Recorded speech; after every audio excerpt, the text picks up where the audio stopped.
எல்லோருக்கும் வணக்கம். என் தம்பி விஜயகாந்த் ஒரு வெள்ளையந்தியான மனிதர். அவருக்கு சூழ்ச்சிகள் தெரியாது. அவர் அரசியலுக்குள் நுழையாமல் இருந்திருந்தால் இன்னும் நெடுங்காலம் வாழ்ந்திருப்பார். அரசியல் தான் அவரை காவு வாங்கிவிட்டது. அவர் நோய்வாய்ப்பட்ட காலத்திலிருந்து இறக்கும் வரை எவ்வளவு கஷ்டங்களை அனுபவித்திருப்பார் என்று நினைக்கும் பொழுது மிகவும் வேதனையாக இருக்கிறது. அந்த வேதனைகள் பேசி தீராது. அந்த நல்ல மனம், அந்த ஆத்மா இறைவனின் நிழலில் சாந்தி அடைய எல்லாம் வல்ல இறைவனை பிரார்த்திக்கிறேன். வணக்கம். இரண்டு ஜாம்பவான்கள் கொடி கட்டி பறக்கிறார்கள், கமல் ரஜினி. அதுக்குள்ள புகுந்து அடிச்சு ஜெயிச்சு வர்றாரு விஜய். அது மட்டுமல்ல, அதற்கப்புறம் அரசியலிலே ஒரு பக்கம் கலைஞர், ஒரு பக்கம் ஜெயலலிதா அவர்கள், அதுக்குள்ளேயும் புகுந்து அதுக்குள்ளேயும் வெற்றி பெற்றவர் தான் நண்பர் விஜயகாந்த். எனக்கும் அவருக்கும் அரசியல் கருத்து வேறுபாடுகள் உண்டு. ஆனால் இன்றைக்கு வரைக்கும் இந்த மேடையிலே நிற்கிற வரைக்கும் விஜய் அவர்கள் ஒரு அருமையான நண்பர், யதார்த்தமான மனிதர். எங்களுக்கு சப்போர்ட் பண்ணி இப்படி சபைக்கெல்லாம் கூட்டிகிட்டு போகிறது ராதாரவி. ஏன்னா நாங்கள்லாம் ரா மெட்டீரியல் ஆச்சே. நான் ஒரு பக்கம் ரா மெட்டீரியல், பாண்டிய சிஸ்டம் எல்லாம். ஆனால் அப்புறம் தான் கொஞ்ச நாள் கழித்து தெரிஞ்சது ராதாரவியும் ரா மெட்டீரியல்னு. அது லேட்டாக தான் எங்களுக்கு தெரிஞ்சது. எல்லாருமே அப்படியே முரட்டுத்தனமாக இன்ன வரைக்கும் இருக்கோம். அது என்ன ஒரு பாதுகாப்புன்னா, அந்த ரா மெட்டீரியல் இருக்கிறது பலமாகவும் இருக்கிறது, பாதுகாப்பாகவும் இருக்கிறது. அதனால இனிமேல் அந்த ரா மெட்டீரியலாகவே இருந்துட்டு போகலாம்.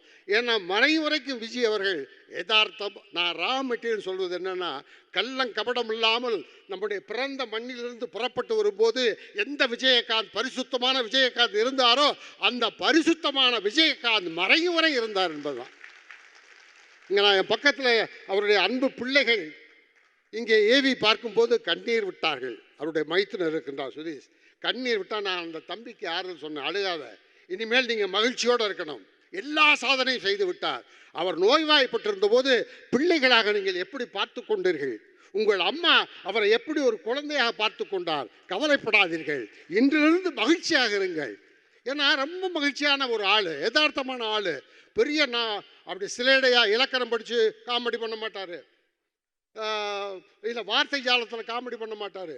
ஆனால் ஒரு இலக்கியத்துக்கு இருக்கிற அந்த அறிவும் ஒரு மென்மையும், ஒரு அற்புதமான நகைச்சுவை, யதார்த்தமாக மண் வாசனையோடு அறிவுபூர்வமாக அடிப்பார். அவர் எல்லாத்தையும் ஈஸியாக எடுத்துக்கிறவர் விஜய் அவர்கள். அந்த நாள் எனக்கு இப்போ நான் சுகமான நினைவுகளை தான் இனிமேல் வச்சுக்கிட்டு அவரோட மறைவை நம்ம வாத்திக்கணும். பூண்டியில் தஞ்சாவூர் பூண்டி காலேஜில் ஒரு ஃபங்க்ஷன், எல்லோரும் பீக்கில் இருக்கோம். முன்னாடி 2 காரு, பின்னாடி 2 காரு, நடுவில் ஒரு காரில் விஜயகாந்த், அதுக்கப்புறம் 2 காரு, அதில் நான், அதுக்கப்புறம் ராதாரவி. இப்படி ஒரு 15-20 கார் புடைசோல போயிட்டோம் பூண்டி காலேஜுக்கு. விழா நடக்குது. விழாவில் பேசும்போது நான் தான் அங்கே ஆரம்பித்து வச்சுட்டேன். ஏதோ ஒரு வசனம் ஒரு நடிக்க சொன்னாங்க. நடிச்சுக்கிட்டே இருக்கும்போது ஒரு மாணவன் எழுந்து ஏதோ ஒன்று சொல்லிட்டா எனக்கு கோவம் வந்துருச்சு. நான் ஒரு வார்த்தையை சொல்லிட்டேன், பெரிய தகராறாகி போச்சு. அடுத்து அங்கேருந்து அந்த ஆடிட்டோரியத்திலேருந்து மெயின் கேட்டுக்கு போகிறதுக்கு 1 கிலோமீட்டர் இருக்குது.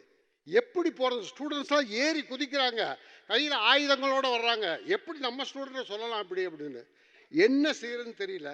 அந்த நேரத்தில் 10 கார் 20 காரெல்லாம் தள்ளி விட்டு விஜய் என்ன பண்ணாப்புல, எல்லாம் ஏறுங்கடா, ஒரே வண்டியில் ஏறுங்க, சீக்கிரம் இறங்குன்னு ஒரே ஒரு அம்பாசிடரில் எங்கள் எல்லாரையும் ஏற்றி கேட்டை உடச்சி வெளியே போக சொல்லி, அந்த மாதிரி நேரத்தில் ஸ்பான்டேனியஸாக ஐடியா வரும், பிரமாதம் செஞ்சு எங்களை காப்பாற்றினவர் விஜய் அவர்கள். அதே மாதிரி செந்திரப்பூ ஷூட்டிங் பீச்சில் நைட் நடந்துகிட்ருக்கு. செந்தில்கிட்ட கொஞ்சம் மீனவர்கள் ஏதோ தகராறு பண்ணிட்டாங்க, பெரிய பிரச்சனை ஆகி போச்சு. என்ன செய்கிறேன்னு தெரில. ஒரே ஆள் ரிஃப்ளெக்டரோட அந்த ஸ்டாண்ட் எடுத்து அடித்து அத்தனை கூட்டத்தையும் ஒதுக்குனார் விஜய். அதே மாதிரி நகைச்சுவைனா அருமையான நகைச்சுவை. நான், ராதாரவி, பாண்டியன் எல்லாரும் கல்யாணத்துக்கு போகிறோம். ஹோட்டல் இம்பீரியலில் கல்யாணம், எக்மோரில் இருக்க இம்பீரியலில். இப்போ வண்டியில் ஏறிட்டு பாண்டியன் சொல்கிறான், டே அவங்க அஸ்டன்ஸ் எல்லாம், எல்லா ஹோட்டல் இம்பீரியலுக்கு வந்துருங்கடா அப்படின்னா. உடனே ராதாரவி முன்னாடி உட்காந்துருந்தான். ரவி சொன்னா, இம்பீரியல் இல்லைடா, என்னடா ஊர்லேருந்து வந்துட்டானுங்கடா இவங்க நடிக்க வந்துட்டானுங்க, ஒன்றும் தெரிய மாட்டேங்குது இவனுங்களோட. யார் என்ன விஜய் பாண்டி எல்லாரும். ஷோப்பா இதுக்கு தாண்டா நான் எங்களை மேய்க்கிற பெரிய இம்பீரியல் இல்லை பாண்டியா, இம்பீரியல் சொல்லு, இம்பீரியல் அடையாடா அப்படின்னா. பின்னாடி சீட்டில் பாண்டியன், நான், இந்த பக்கம் விஜய். நான் அப்படி கேஷுவலாக திரும்பி பார்த்தா விஜய் இல்லை. நான் சொன்னேன், தம்பி இங்கே மாட்டியாச்சு, ஒரு ஆள் மாட்டிக்கிட்டாப்ல அப்படின்னு. என்ன விஜய் இப்போ என்ன சொல்லிக்கிட்டு இருந்தேன்? அடுத்து என்ன தடவை கேட்பீங்க, அதான்டா நான் சொல்லி பார்த்துக்கிட்டேன். இதை விட ஒரு மென்மை வேண்டுமா? இதை விட ஒரு குழந்தைத்தன்மை வேண்டுமா? இதையெல்லாம் நினச்சிட்டு சந்தோஷப்படுவான். சாதிச்சிட்டாரு, பொது வாழ்க்கையில் சாதிச்சிட்டாரு, திரைத்துறையில் சாதிச்சிட்டாரு, அரசியலில் சாதிச்சிட்டாரு. இன்னைக்கு இங்கே இருக்கிற உண்மையில நான் சொல்கிறேன், இங்கே இருக்க அத்தனை பேரும் உணர்வுபூர்வமாக, யாருமே போலித்தனமாக இங்கே வந்து நிற்கவில்லை. உணர்வுபூர்வமாக விஜயகாந்துக்கு மரியாதை நடிகர் சங்கம் செலுத்தி கொண்டிருக்கிறது. ஆகவே அந்த அன்பு பிள்ளைகளுக்கு சொல்கிறேன், மைத்துனருக்கு சொல்கிறேன், வீட்டில் தங்கச்சிக்கு சொல்லிடுங்க, மகிழ்ச்சியாக இருப்போம். எல்லாத்தையும் சாதிச்சிட்டாரு. இனிமேல் அவருடைய மகிழ்ச்சியான நினைவுகளை அசை போட்டுக்கொண்டு உங்கள் வாழ்க்கையில் நீங்கள் வெற்றியை நோக்கி செல்லுங்கள். விஜயகாந்தின் புகழ் வாழ்க. நன்றி, வணக்கம்.